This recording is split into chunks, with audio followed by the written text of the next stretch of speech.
Bismillahirrahmanirrahim. Assalamualaikum warahmatullahi wabarakatuh. Alhamdulillahirabbil alamin, wassalatu wassalamu ala asrofil anbiya'i wal mursalin wa ala alihi washabbihi ajmain. Alhamdulillah, sahabat-sahabat yang dirahmati Allah Subhanahu wa taala, di pertemuan yang berbahagia ini kita akan mencoba tentang prinsip atau dasar dalam fikih muamalah itu seperti apa. Mudah-mudahan dengan mengetahui prinsip dasar kita bermuamalah ini, kita dalam transaksi jual beli, kemudian dalam transaksi yang lainnya, kita bisa memperhatikan apa yang diatur atau disyariatkan dalam agama kita, yaitu agama Islam. Baik, sebelumnya untuk materinya kita akan coba mengurai dari pengertian muamalah itu sendiri. Karena dari cabang muamalah ini banyak, mulai ada fikih ibadah, kemudian ada fikih munakahat, kemudian ada fikih yang lainnya. Jadi kita harus tahu dulu apa itu yang dimaksud dengan muamalah atau bermuamalah.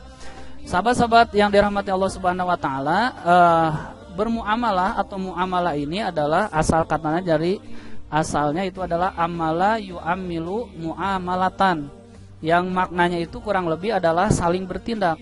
Kenapa dalam muamalah itu saling bertindak? Karena ada dua orang ataupun sekelompok orang ataupun bahkan banyak orang yang bertindak atau melakukan tindakan hukum, entah itu jual beli, utang piutang, gadai dan lain sebagainya. Mereka melakukan tindakan hukum.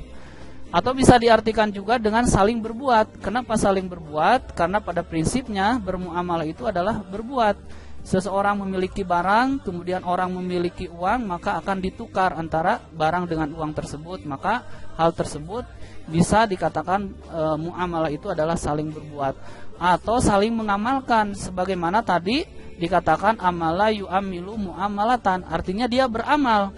Beramal di sini adalah tentunya beramal sesuai dengan tuntunan Allah dan Rasulnya, yaitu ketika dia melakukan transaksi mulai akad dan lain sebagainya. Jadi itu yang dimaksud dengan muamalah kalau dilihat dari secara bahasa. Nah, bagaimana kalau kita melihat muamalah itu secara istilah? Nah, para ulama ini banyak mendefinisikan muamalah itu banyak pengertiannya. Tetapi kita bisa meruntut atau menyusun minimal 3 yang saya dapat sampaikan di kesempatan yang berbahagia ini. Yang pertama, bahwa muamalah itu adalah segala peraturan yang diciptakan Allah Subhanahu wa taala untuk mengatur hubungan manusia dengan manusia dalam kehidupan sehari-hari kita. Kenapa? Karena Allah sudah mengatur bagaimana orang berbuat, bagaimana orang berinteraksi, bagaimana orang melakukan hubungan jual beli, interaksi internasional dan lain sebagainya. Maka Allah menciptakan aturan, dan aturan yang diberikan Allah Subhanahu wa taala itu adalah untuk mengatur tata susunan kehidupan masyarakat yang ada di alam dunia ini. Supaya apa? Supaya tersusun cara jual beli yang benar, cara utang piutang yang benar, cara gadai yang benar, cara penjualan barang yang benar. Itu Allah sudah mengaturnya. Ya, itu yang pertama. Yang kedua, kata ulama itu bahwa muamalah adalah semua akad yang membolehkan manusia itu saling menukar manfaat. Saya punya barang, orang lain punya uang. Nah, manfaatnya apa? Orang membutuhkan barang kita dan kita membutuhkan uangnya. Maka di sana adalah saling manfaat atau saling menukar manfaat.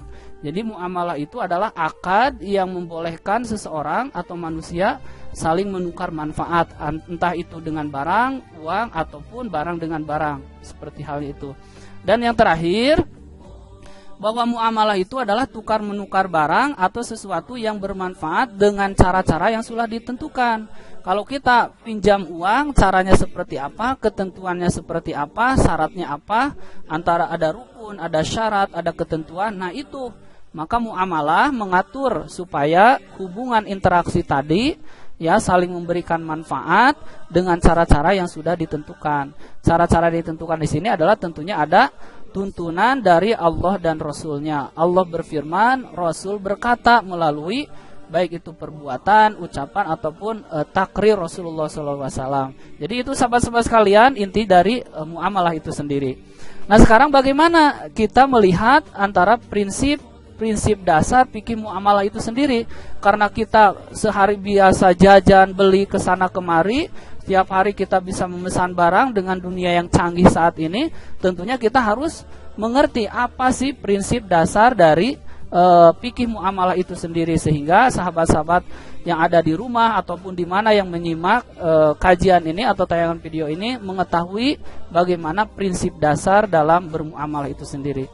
Yang pertama, pada prinsipnya bahwa muamalah itu adalah segala bentuk muamalah itu adalah hukum asalnya itu adalah mubah.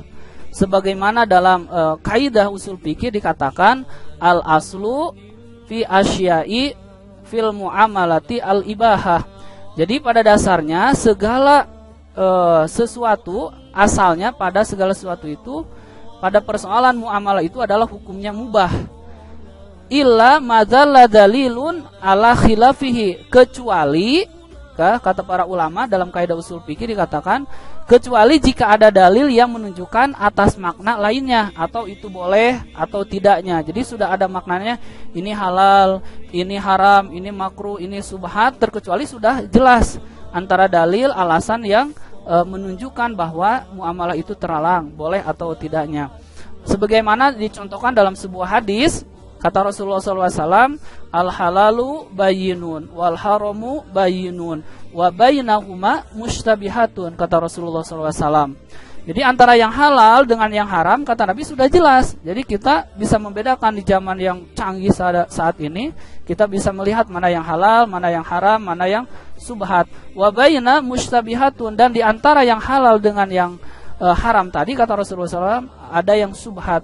Yang subhat ini adalah mungkin yang tidak jelas akadnya, kurang maslahat barangnya, penipuan dan lain sebagainya, itu yang subhat. Maka kita harus menghindari, karena pada dasarnya tadi disebutkan prinsip dasar fikih muamalah itu adalah al-ibahah, itu boleh, illa madzalla dalilun ala khilafihi. Itu yang pertama, harus tanamkan prinsip kita dalam bermuamalah. Jadi kalau tidak ada larangan, kemudian itu berarti hukumnya boleh, sampai ada dalil bahwa itu boleh dilakukan atau tidak dilakukan. Yang kedua, sahabat-sahabat sekalian, bahwa dalam bermuamalah itu dilakukan atas dasar sukarela, atau bahasa fikihnya itu adalah antarodin, saling ridho, tetapi mengandung unsur-unsur, tidak mengandung unsur-unsur paksaan. Tidak boleh kita transaksi menjual barang seperti halnya jual barang dedet, kata orang Sunda, kita memaksakan orang lain untuk membeli barang kita padahal kondisi barang kita itu tidak bagus, maka itu tidak boleh. Kenapa? Karena harus saling ridho. Saya membeli buah ini harganya 15.000, kualitas barangnya bagus, kita lihat, bisa disaksikan, bisa dipegang, bisa diraba, ditimbang, di kilo, itu sudah jelas. Maka muamalah seperti itu boleh dilakukan. Kenapa? Karena saya ridho membeli buah mangga harganya 15.000 dalam kondisi baik, segar, bagus, saya ridho membayar 15.000 dan penjual juga rela dengan menjual barangnya tersebut. Itu kesimpulannya. Kenapa hal ini harus saling ridho? Sebagaimana Allah Subhanahu wa taala, sahabat-sahabat sekalian, itu menjelaskan di dalam Quran surat An-Nisa ayat 29. Ya ayyuhalladzina amanu la taqulu amwalakum bainakum bil batil. Kata Allah, wahai orang-orang yang beriman, janganlah kamu saling memakan harta sesamamu itu dengan cara yang batil. Nah, cara yang batil tadi bisa dengan cara menipu, tidak rela dan lain sebagainya. Illa an takuna tizarotan, terkecuali kata Allah Subhanahu wa taala, yaitu dengan jalan tijaroh, perniagaan, angtarodin, dan perniagaan itu harus saling ridho. Tidak ada unsur goror, menipu, tidak ada memanipulasi dan lain sebagainya. Angtarodin, ridho. Kita beli barangnya ridho, orang yang kita percayakan menjadi supplier dan lain sebagainya juga ridho. Kenapa? Angtarodin minkum, ridho di antara mereka itu. Wala taqtulu anfusakum, dan janganlah suka di antara kamu, janganlah kamu membunuh diri kamu sekalian. Membunuh di sini karena apa? Mungkin karena lilitan hutang dan lain sebagainya, karena riba. Orang itu kan seolah-olah mencekik dirinya sendiri dengan perbuatan riba. Ya, innallaha kana bikum rahima, dan sesungguhnya Allah Subhanahu wa taala adalah Maha Penyayang kepadamu. Karena kenapa? Karena kata Nabi tadi sudah jelas halal, sudah jelas haram, sudah jelas yang subhat, sudah jelas. Itu ya. Jadi sahabat-sahabat sekalian, perlu dipahami tadi muamalah itu hukumnya adalah mubah. Kemudian bermuamalah harus dilakukan dengan unsur antarodin, sukarela, ridho di antara keduanya.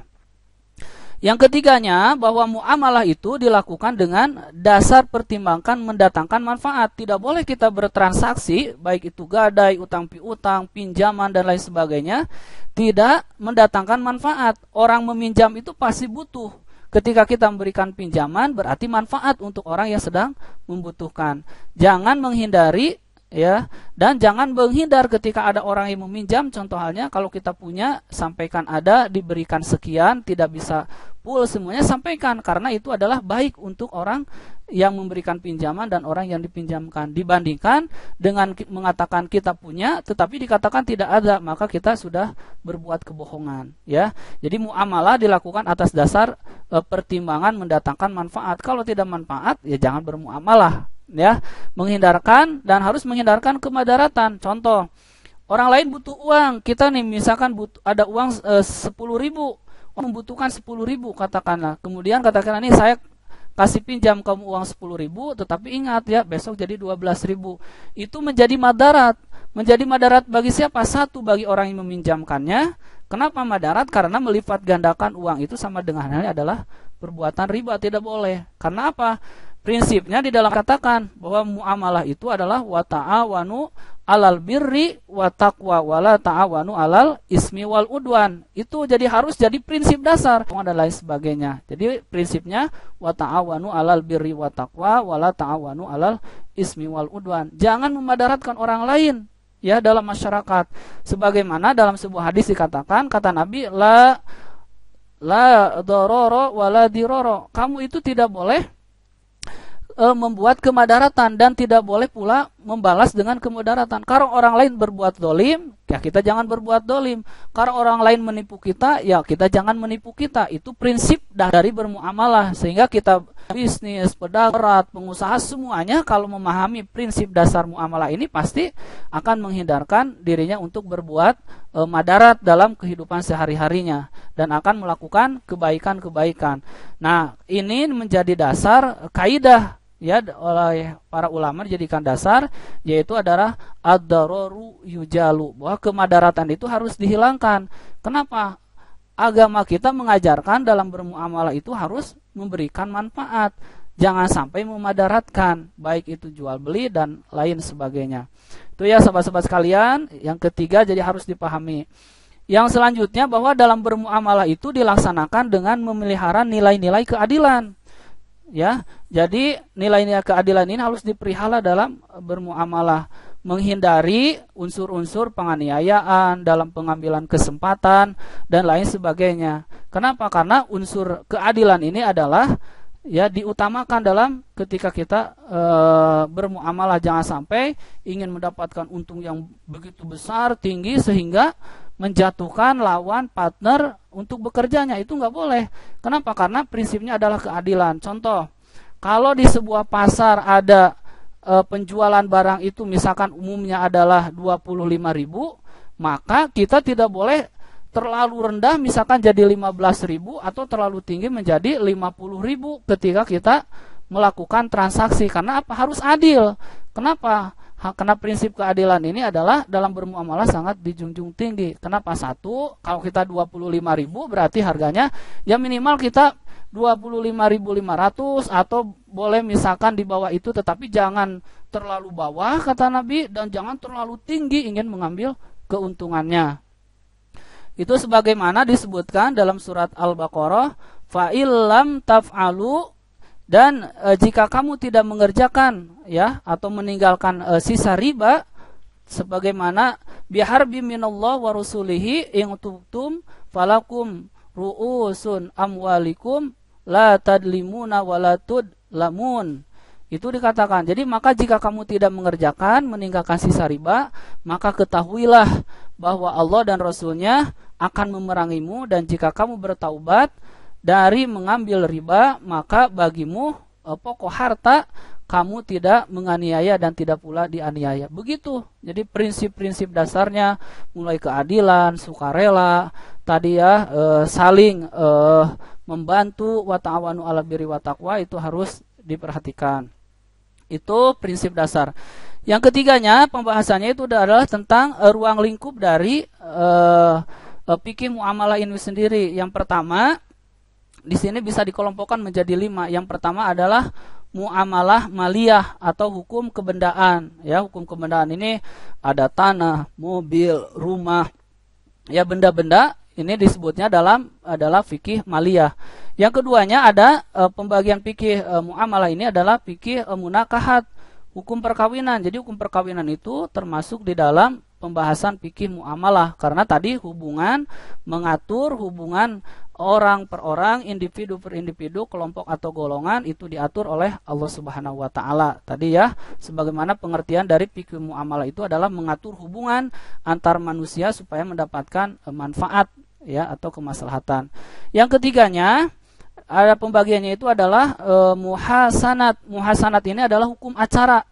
Muhasanat ini seperti halnya adalah acara-acara di pengadilan. Mungkinnya kalau kita lebih mengenalnya dengan istilah hukum perdata. Hukum perdata ini di sini ada hukum acaranya, ada hukum pidana. Itu perbedaannya. Cuma tidak akan dibahas, ini hanya sekilas saja. Kemudian fikih muamalah juga ada yang berhubungan dengan amanat. Kenapa amanat? Seperti halnya orang menyimpan uang DP. Uang DP itu adalah amanat dari orang yang akan membeli barang atau transaksi suatu barang ataupun jasa. Itu diamanat, saya titip ya supaya barang itu esok lusa tidak dibeli orang, saya titip dulu DP dulu, misalkan 50.000, 100.000 silahkan. Itu dan amanat. Amanat ini tentunya tidak dihianati. Kenapa? Karena dalam Islam amanat ini adalah sangat tinggi apabila kita bisa menjunjung tinggi terkait masalah-masalah amanat ini. Dan ariyah ya, ariyah itu adalah pinjaman. Ya, itu masih pembahasan fikih muamalah.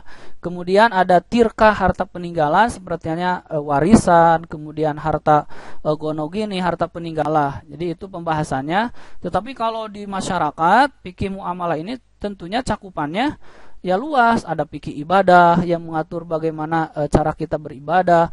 Kemudian ada fikih muamalah yang mengatur hubungan sosial antar sesama manusia yang pembagiannya banyak. Kemudian fikih juga ya di sini dalam fikih muamalah ini banyak, kalau kita rinci satu-satu cabang-cabangnya seperti apa.